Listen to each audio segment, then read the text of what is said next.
Porque ela é muito forte, ela dá direto em você. Fala galera, bem-vindos a mais um Na Cena. Eu sou Gui Ferraro e hoje estamos aqui com mais um Na Cena em Semiótica. Hoje com o filme A Origem, Inception, do Christopher Nolan, e acompanhado pela doutora Cíntia Mello, querida doutora Cíntia Mello, doutora em semiótica, que vai analisar aí, eu vou ajudar ela a debater e conversar aí sobre esse filme do Christopher Nolan. Boa noite, doutora, tudo bem contigo? Oi, boa noite, Guilherme. Boa noite, pessoal. Tudo ótimo, muito Bom feliz dia, de boa estar aqui. tarde, né? Pode, dependendo do horário que o pessoal for assistir. Sim, com certeza. Então, oi. Hello! Hello, everybody. É isso aí. Legal. E é isso aí. Bom, você já tinha assistido o filme, né? Sim. O Inception. Logo do lançamento, eu assisti, e na época, 2010, né? Se eu não me Uhum, engano. isso. Eu já achei, assim, super interessante, meio enigmático, né? Porque ele é um filme rápido também, é longo, mas ele é rápido. Eu gostei Sim, bastante na época. que legal, legal. É um filme que marcou bastante assim o começo, né, dessa década passada, que o Nolan é um diretor que já vinha com alguns sucessos, né? E aí ele se juntou com um grande nome do cinema aí, que é o nosso querido Leonardo DiCaprio, e fizeram esse filme que é um filme bastante inovador assim, porque até então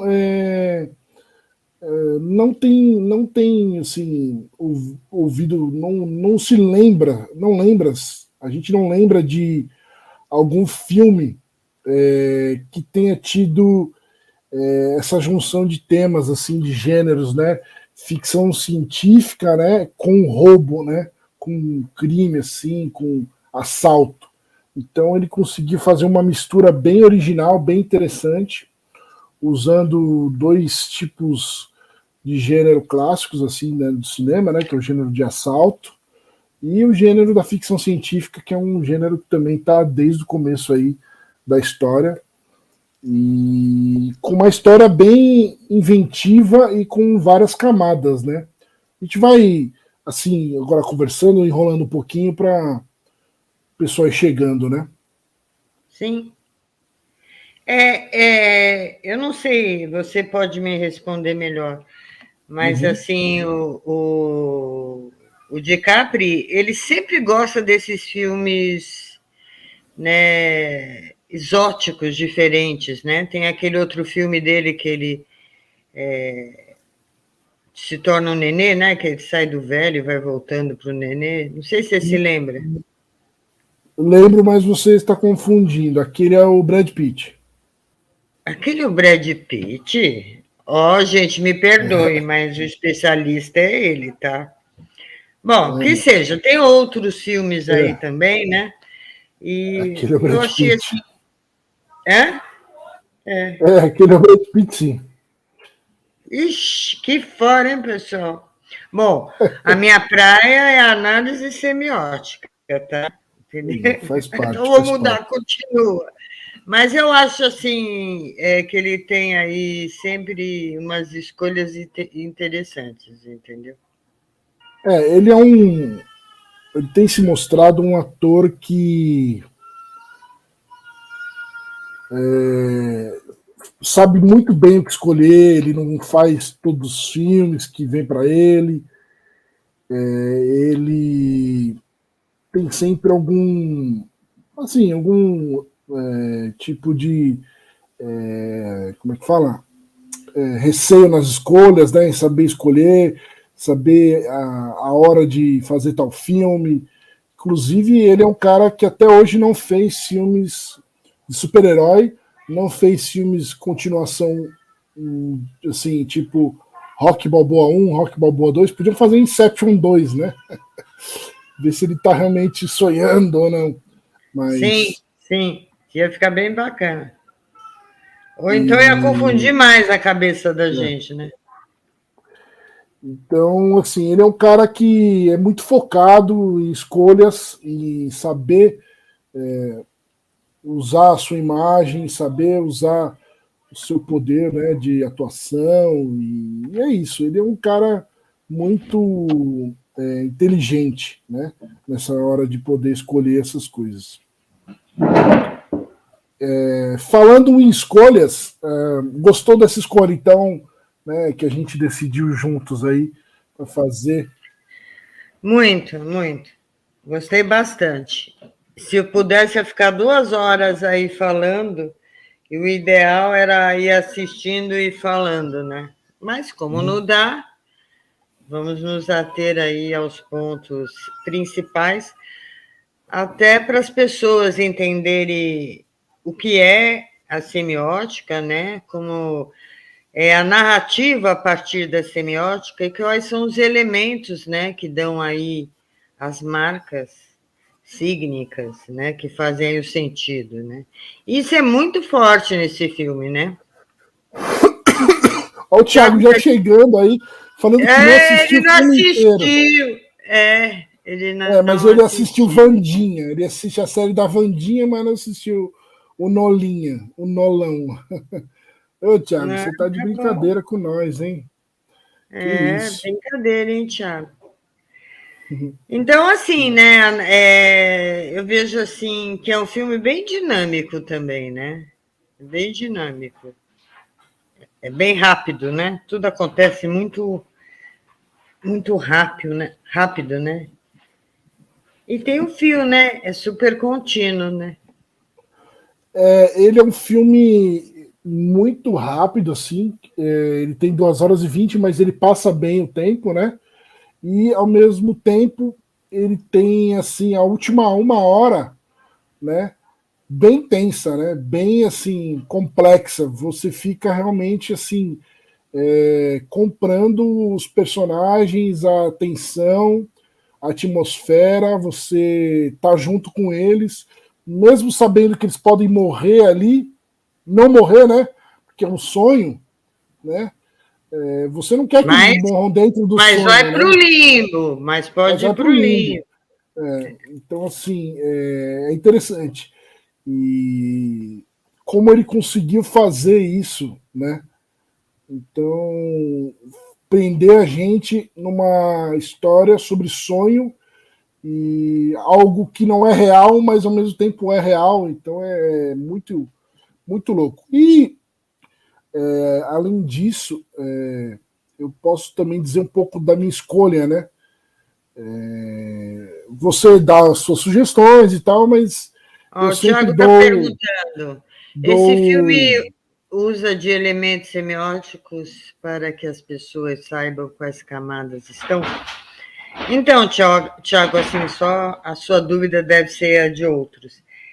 Semiótica significa signo, né? Alguma coisa que representa outra coisa num determinado tempo e contexto, né? Então, tudo é semiótica, porque tudo é linguagem, tá? Então, ele usa de símbolos, tá? O tempo todo. E eu até comentei antes de entrarmos no ar, que é uma sequência atrás da outra que vai ter marcas simbólicas, que vai explicando, né,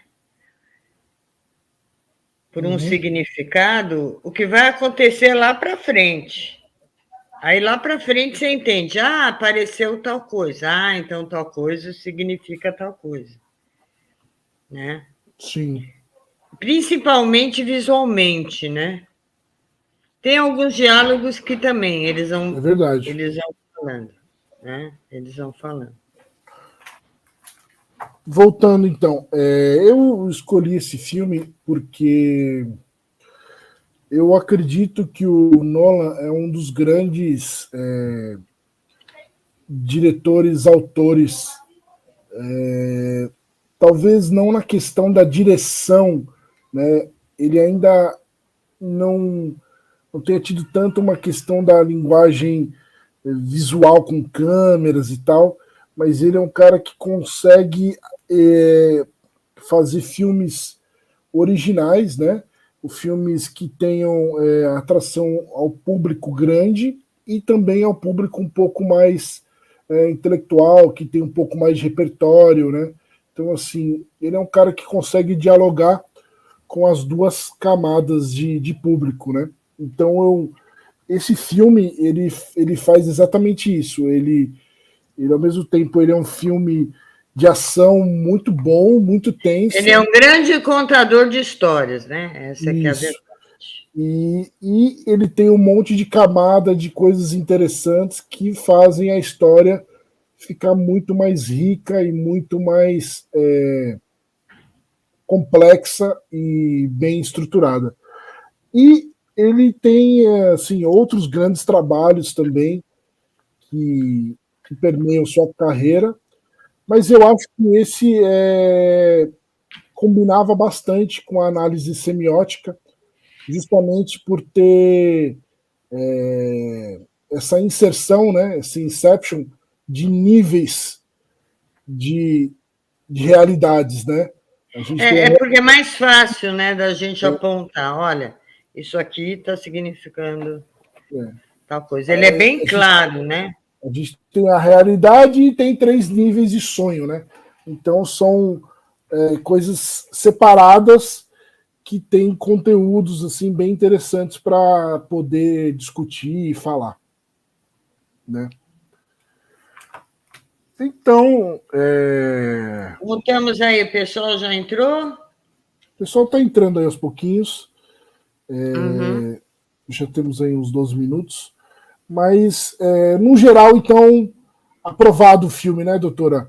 Deu para fazer uma Muito, análise muito, interessante, deu para se divertir, porque é muito. legal também se divertir assistindo, né? Não basta só também fazer análise de uma coisa que não é interessante, que é chata.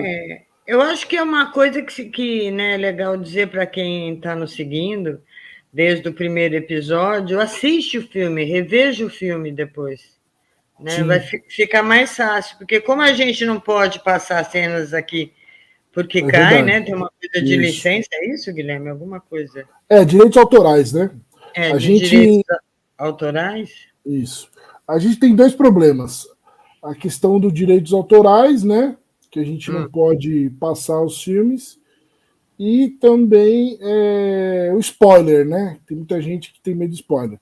Então, assim, o spoiler vai ter, porque a gente vai analisar o filme, e os direitos autorais, a gente não tem direitos autorais porque o YouTube barra, né? Então, o que a gente vai fazer? A gente vai colocar fotos, né, imagens das cenas que a gente vai analisar, e é isso. Vocês depois se quiserem, a gente indica, né? A gente acha legal que vocês assistam os filmes e tal, reflitam depois sobre isso para poder relembrar a história, relembrar os detalhes, né? Mas é isso, E entender, né, o funcionamento, né? sim. Bom, a história, eu vou dar uma sinopse básica aqui para relembrar o pessoal, Sim, né? E a ótimo. gente já começa a entrar na análise das cenas que a gente separou, tá? O Leonardo DiCaprio é o Cobb, é um ladrão que rouba segredos corporativos através de uma tecnologia. Como é que você E falou o ele, nome dele? Cobb, Cop. Cobb, Cruzado. Cobb, Cobb. Cobb, Ah, tá. Eu falei, uai, Cobb. comi bola. E, Cop. não, Entendi não, errado. é Cobb mesmo. É um ladrão que rouba segredos corporativos através de uso de tecnologia. E aí ele tem que fazer uma missão de fazer, em vez de roubar informações, ele vai ter que incluir informações na mente de pessoas poderosas, no caso, um CEO de uma empresa. Né? E é prometido isso porque ele precisa, ele quer voltar para casa e o cara que está contratando ele consegue liberar né, consegue fazer com que ele não seja preso voltando para casa para rever os filhos, porque ele está sendo procurado por assassinato da sua esposa. É legal também falar que nesse contexto, nesse universo narrativo, ficcional, é como se fosse uma profissão, tá? Então, assim, em vez mas é ilegal, né? Sim, mas é ilegal, mas é uma profissão cheio de bandidos, vamos dizer assim, né? Que vão lá para roubar, através dos sonhos, né? As informações que eles precisam. Sim, e cada um tem uma característica. Uma função, né? Cada personagem ele tem uma função. É legal até falar sobre isso. Rapidinho aqui, né? A gente já pode falar sobre isso. A equipe dele, né, é formada por algumas pessoas, tá? E o que é legal é que eles fizeram uma metáfora bem relacionada com uma equipe de cinema. Então, assim, o Cobb, ele é o diretor do filme. O Arthur é como se fosse o produtor do filme. A Ariadne, ela é como se fosse a diretora de arte, a production designer do filme. O Ames, ele seria o ator do filme, né? O Saito seria o estúdio, porque é quem está bancando, né? E o Fischer, ele seria o público, que é quem eles têm que alcançar, né? E é basicamente essa é a equipe, cada um deles tem uma função e essa função é relacionada também à equipe de cinema. Foi como ele construiu esses personagens nessa história. Bem interessante, não tinha pensado nisso. Legal, né? Fazendo a pesquisa aqui, eu vi um depoimento do Christopher Nolan, né, do diretor, e ele conta sobre isso. Interessante, bem interessante. Boa noite, Você veja Olivia. que isso é semiótica, né? Você semiotizou, né? Sim. E tem outra coisa, já falando também. Oi, Olivia. Boa noite, Olivia. Falando em equipe, cadê aqui que eu ia falar? A gente teve, depois do Velozes e Furiosos, eu não lembro exatamente a data, mas foi mais ou menos nessa época, aquela questão muito social de ter personagens e atores representando as classes, né? Um negro, um asiático, um latino e etc. Aqui nesse filme já tinha isso também, né? Começou com Velozes e Furiosos ali, difundiu, mas também já tinha nesse filme. A gente tem um personagem que vem da França, que é a Ariadne. A gente tem o africano, que é o Joseph, né? Que é o Joseph, não, é o químico. O químico, que esqueci o nome dele agora. A gente tem um asiático, né? Que é o oriental. A gente tem também o australiano, que é o personagem do Fischer. Então a gente tem algumas etnias ali já se juntando, fazendo uma equipe, além do Leonardo DiCaprio, que é americano, e o personagem americano, né, o Cobb, e também o personagem do Arthur, né, e o personagem do Ames, que é inglês também. Então, assim, já são várias etnias, né? O Browning. Também. Então, assim, são várias etnias já brincando com isso também. Exatamente. Prazer é nosso, Olivia. Obrigado pela atenção. Obrigada, Olivia. Show. Então, assim, legal que já nas equipes dele, né, na formação de equipe, de personagens, já tinha essa semiótica. Boa tarde, boa noite, Lilian. Legal, obrigado por estar aí. Oi, Lilian. Meus amigos, vocês podem continuar mandando suas mensagens, tá? As suas perguntas. Durante a análise das cenas, eu não consigo ver, porque eu vou estar dividindo a minha tela com a cena. Mas na sequência, a gente vai dar uma pausinha para fazer as perguntas de vocês e a doutora responder, e eu também responder, e assim por diante, tá? Então vai mandando aí, daqui a pouco a gente vai vendo as perguntas de vocês. Então vamos começar colocando as cenas aqui. Deixa eu achar a pastinha. Ok, tá aqui. Deixa eu dividir a tela aqui com vocês. E se alguém tiver alguma cena que queira que a gente explique, né? Só escreve um pouquinho que a gente... lembrar pra gente a cena, né? É verdade. Tá, lembrar a cena, né? Fresquinho. Legal. Que eu revi então, duas vezes. Bom, o filme se inicia com essa cena no mar, né? E a doutora gostou bastante desse início, né, doutora? Olha só. O que representa o mar em algumas linhas da psicologia? O inconsciente coletivo. Então, assim, o sonho, né, ele está ligado aí a esse inconsciente coletivo. O mar, ele também traz aí a ideia do movimento, da maternidade, tá? Então, assim, eu achei assim super interessante, que ele já dá a primeira simbologia do filme dele é o mar. E aí, na sequência, olha, da mesma cena, né? Sim, vem aí continuação. Né? Ele está no mar. Sim. Ele está acordando ali, sendo acordado ali no mar, né? Exatamente. Né? Vindo de um sonho ou entrando no sonho, né? Isso não diz, mas sendo abraçado aí pela essa coisa do útero materno, tá? O inconsciente também funciona como um útero materno, né? Então, é bem, assim, interessante. Legal. É a primeira marca aí do sonho.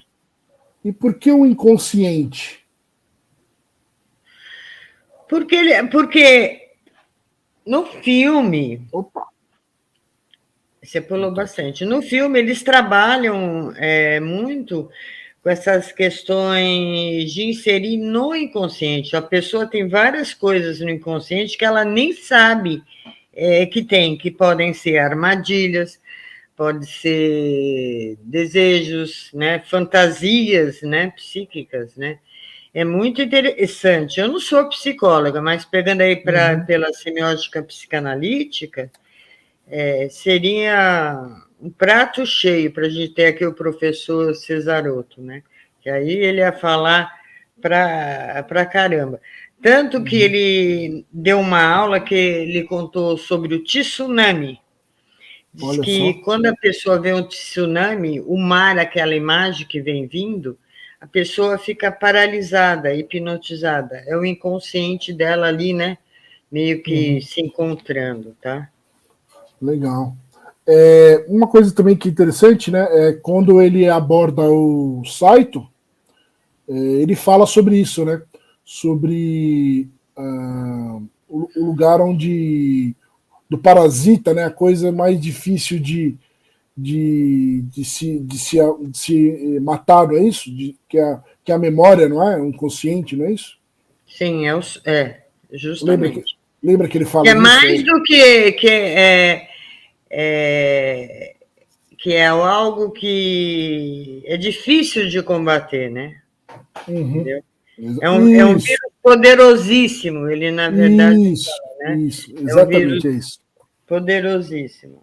Se é um parasita, se é um vírus do estômago, né? Estomacal e tal, ele fala assim, né? E aí ele fala disso. Legal. Aí entrou difícil de sair, né? Difícil de extrair, né? Vamos para a próxima, então. Aí depois a gente encontra com o senhor Saito, já velhinho, né? Por que essa... A arma e o peão. E o peãozinho. Por que do Kobe, né? Do Kobe. Então, para quem assistiu, lembra do filme, né? Ele está lá na praia, chegam seguranças e levam ele lá para o seu Saito já bem japonês, ele começa a comer. Ele também é velho, tá? Ele também está com a aparência velha, que nessa primeira cena não mostra que ele está de lado, né? E aí o que é interessante nessa narrativa é que aí ele já dá um sinal, né? Essa arma, o que significa a arma no filme? O que significa esse peão? Querem que eu fale agora ou vamos falar mais para frente? Quer que eu diga já? Podemos falar mais para frente, né? Para Tá. mim, o que vem assim quando ele enxerga isso, né? Quando ele é.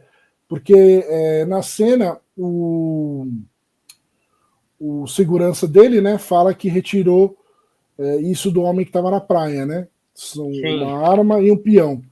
Então isso mostra para ele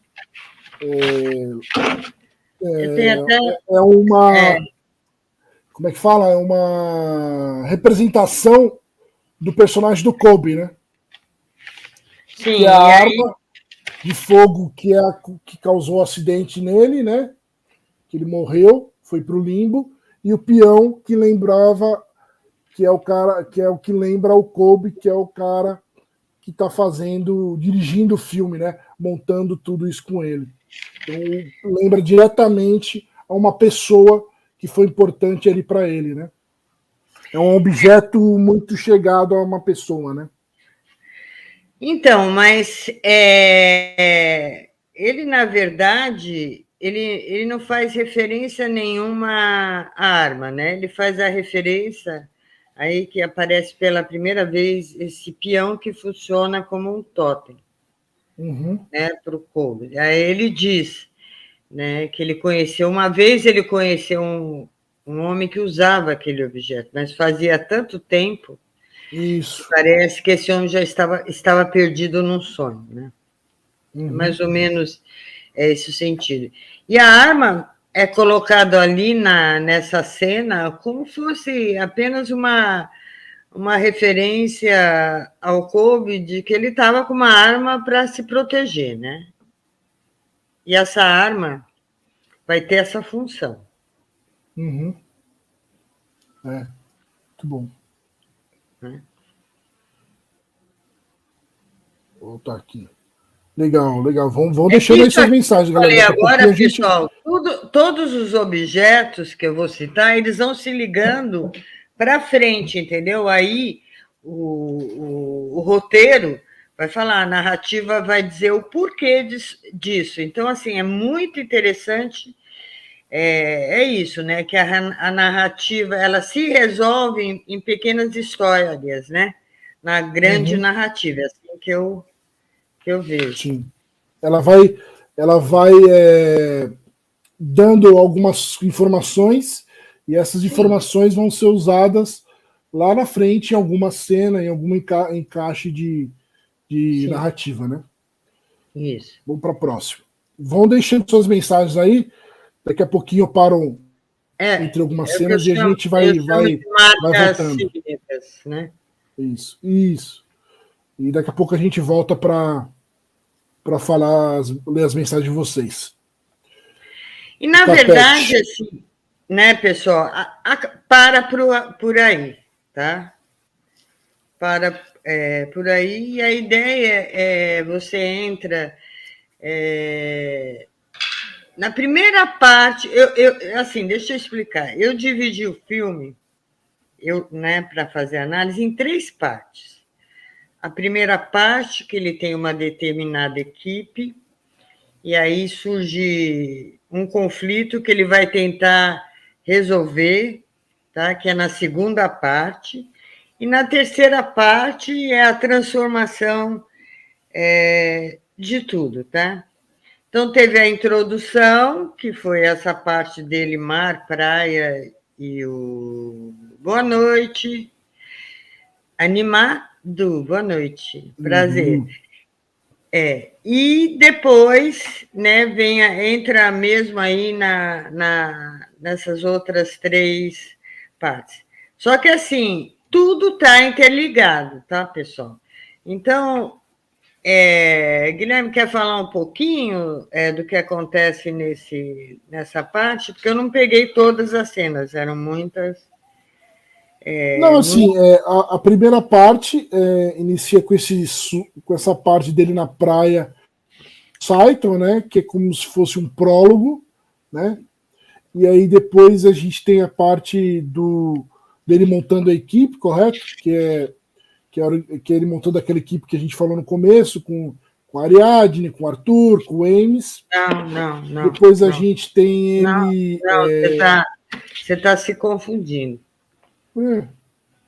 Não. Gente, é porque eu assisti muito para poder estar aqui para falar para vocês, tá? Não, o que acontece agora é que eles entram, na verdade. Não, dessa cena aqui, você disse? Eu estava falando do que você. Eu estava falando das divisões que você fez. Não. Então vamos apagar, vai.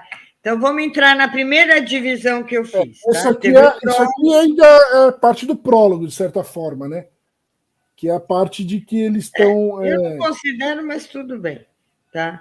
O que acontece? Aí tá ele lá, o Arthur, né? Eles estão lá conversando. Eles estão tentando roubar uma informação do Saito, só que não dá certo. Convencendo e falam que explicam a importância de se extrair um sonho, que é mais do que uma praga, né? É um vírus super difícil de ser combatido, etc. e tal. E aí, o que acontece? O Saito sai e diz que vai resolver. Só que aí dá uma reviravolta e surge uma personagem muito importante, que é a mulher dele, que chama Mal. Isso. Tá? E aí ele vai lá. Aparece meio que do nada, né? Aparece do nada. E aí ele vai lá para conversar com ela, né? O Arthur, que é o arquiteto do sonho, né? Fala, mas você fica bem com ela? Ela diz, fico. Não, bem. O Arthur não é o arquiteto. O arquiteto é aquele outro menino. Tá. Vou pegar o nome dele aqui. Mas não é o Arthur, não.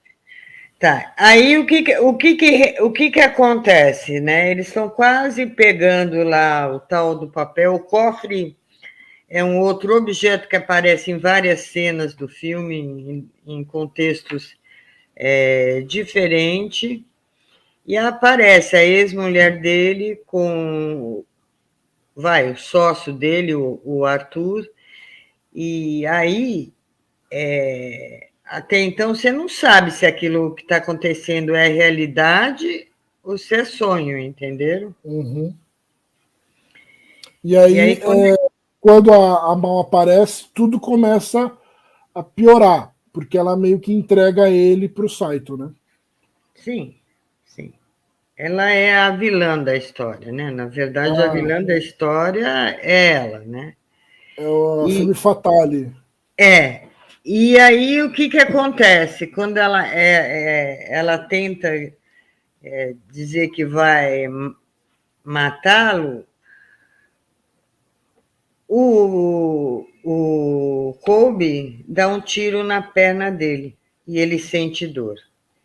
Na hora que ele sente a dor, o que significa? Que ele é o sonhador, né? Isso. É a mente dele que está fazendo toda a operação. História, né? Isso. E aí, como ele não vê outra saída, senão vai dar tudo errado, ele dá um tiro nele. Ele usa a arma. E o que acontece quando o sonhador leva um tiro e morre? Ele volta e acorda. Então, aí é a primeira cena que você percebe que é um sonho. Só que tudo começa a desmoronar, né? Porque já entra a outra camada do sonho, né? Que seria a primeira camada do sonho, que mostram todos eles lá deitados, sonhando, inclusive o Saito, o japonês, e os estrondos na rua. Isso. Bom, enfim, aí vem essa cena que eu achei super interessante, por quê? Porque não era para o japonês, né, o Saito, perceber que eles estavam invadindo a mente dele. Uhum. Né? Sim. E ele saca tudo por quê? Cadê a foto, Guilherme? Qual foto? A do carpete. Tá aí. Vocês não estão vendo? Eu não estou Ah, vendo não, nada. é que eu tirei, desculpa. Eu achei que tinha colocado. Peraí. Tanto que eu estava até mexendo aqui para buscar o nome do ator. Estão vendo agora? Sim. Beleza. Não, ainda não. Não? Oxe. Tem certeza? Absoluta. Não estão vendo? É Nash o nome do cara. Aí, ó. Não, enfim, Não isso é tá... aquela fotografia que ele mostrou antes.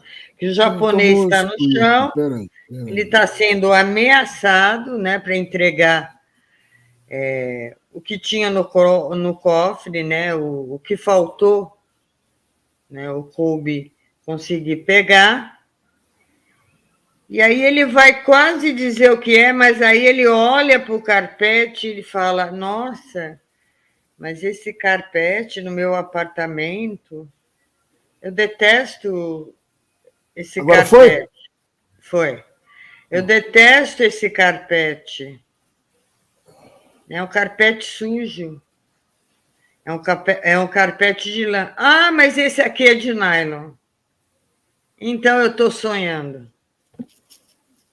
Né? Aí eles são obrigados a sair fora, né? Todo mundo acorda, né?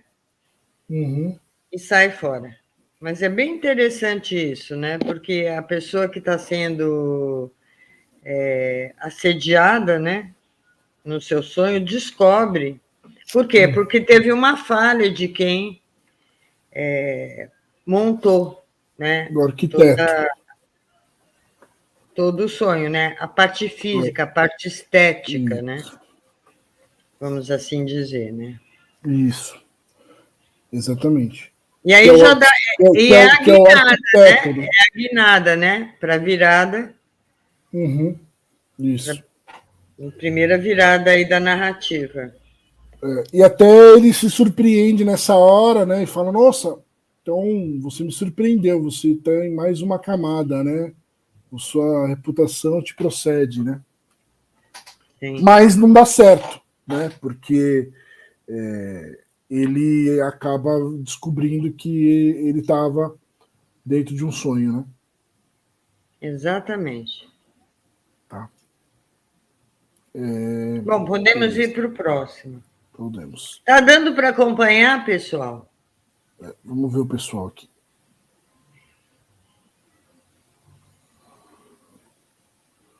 Tá tudo certo aí? Tava numa tela preta, mas agora foi. Vocês estão vendo aí agora essa moça e o Leonardo? Como é que tá aí? Vão dizendo aí pra gente. Bom, você tá vendo aí, né, Cíntia? Tô. Tá, Então, o que acontece, pessoal? Ele vai perder o cara, o arquiteto antigo, vai trair ele, né? Só para a gente entrar um pouquinho melhor na história. E o Saito faz uma proposta para ele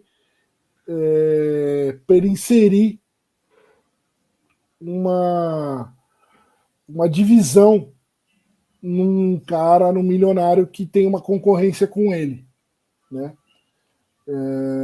Que o pai dele tá para morrer, ele vai herdar uns negócios e ele quer que o cara fique dividido entre o que fazer, né? E se tocar os negócios ou não, né? É isso, né? E Não, aí dividir mesmo a herança, tipo assim, por a venda, metade ficar só com 50%. uma É o parte, né? Isso. principal concorrente das empresas do site, né? De energia, né? Ambiental. Isso.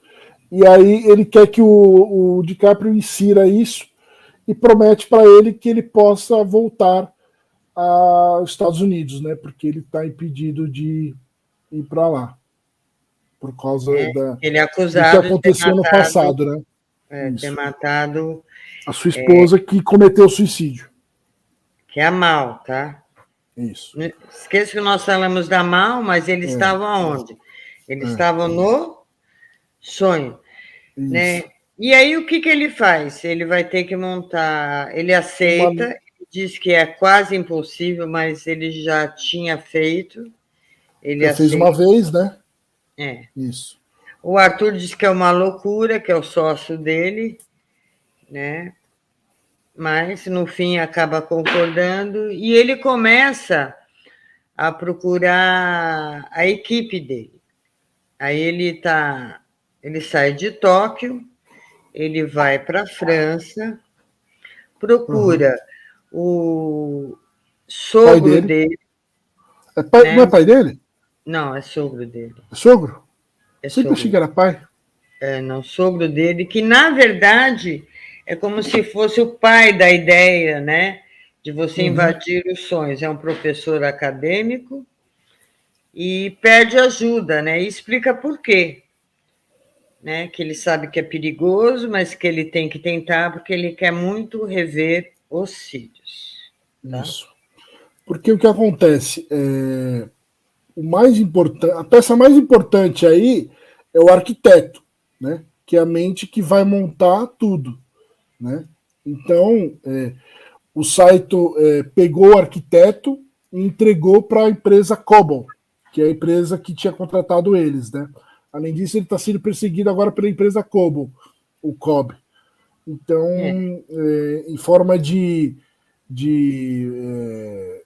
não entregar o cara que ele precisa, ele entregou o arquiteto para dar um despiste ali para a empresa Cobol. Então agora o Kobe precisa montar uma nova equipe, precisa de um novo arquiteto e vai pedir essa ajuda para o sogro. Aí o sogro é convencido, né? Sabe que ele pode, e aí apresenta a melhor aluna dele e deixa que ela decida, né? E Isso. aí a cena, né, que ela fala: "Ah, que bacana, você tem um estágio para mim?" Ele fala: "Não, eu tenho um negócio para ele." E o nome dela é Ariadne, tá? É Ariadne. Por Quem que é sabe de onde Ariadne? vem esse nome? Quem sabe de onde vem esse nome aí? Quem Comenta sabe aí aí? pra gente. A gente vai ler já já, mas pode falar aí. Quer ler os comentários agora? Então, às vezes estou escrevendo porque demora um pouquinho para escrever, né? Uhum. Vamos lá, A Lívia não sabe Vamos ler aqui um pouquinho esses comentários aqui rapidinho. ser levado ao profundo do conhecimento são tanto quanto os traumas que são colocados em departamentos caixinhas. Exatamente, exatamente. Esse momento me remetendo ao que te chama de ao real, isso, né? Tem a cena que realmente é o real. Para mim, é tentativa de manter a sanidade, mas do real. Certo, Exatamente. no controle, né? Controle. Sim, Uma tentativa, né? é. Não sabe, Olivia? Já você vai descobrir. Chuta aí. A Olivia não sabe? Então, a Ariadne é o Olha aí, nome. ó. Um bom chute. Aline. Da Grécia, isso. Então, eu, na verdade, pessoal, quando eu vi o nome, eu só lembrei do significado do nome, né, a representação do nome. Vocês sabem, quem me conhece, que eu gosto do tarô. E eu leio o tarô mitológico. Então, eu sei a história porque tem um personagem no tarô que fala disso, tá? Então, por isso. Então, assim, Ariadne é um nome grego, né? ele significa algo assim muito sagrado, né? E ele tem aí um mito, né? Para quem não sabe, mito é uma narrativa, tá, pessoal? Uhum. Do que Ariadne nasceu, era filha de um semideus, nasceu na ilha de Creta, e é ela que arruma o Teseu a escapar do labirinto.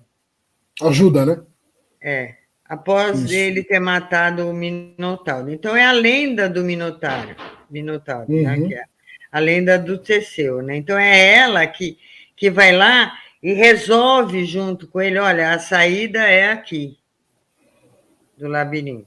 Agora vocês vão entender um pouquinho, mas acho que a próxima foto, por que Ariadne? Aliás, foi Uhum. o único nome que eu achei que ele, o autor aí, o diretor, né, escolheu para ter essa simbologia, tá? É o dela. O restante. Calma, que tem umas surpresinhas aí que eu descobri, hein? Ah, é? Que É, bom. você vai gostar. Porque eu não. É. Então vamos. Mas vou colocar aqui mais cenas, tá, galera? Deixa as perguntas aí. Vamos lá.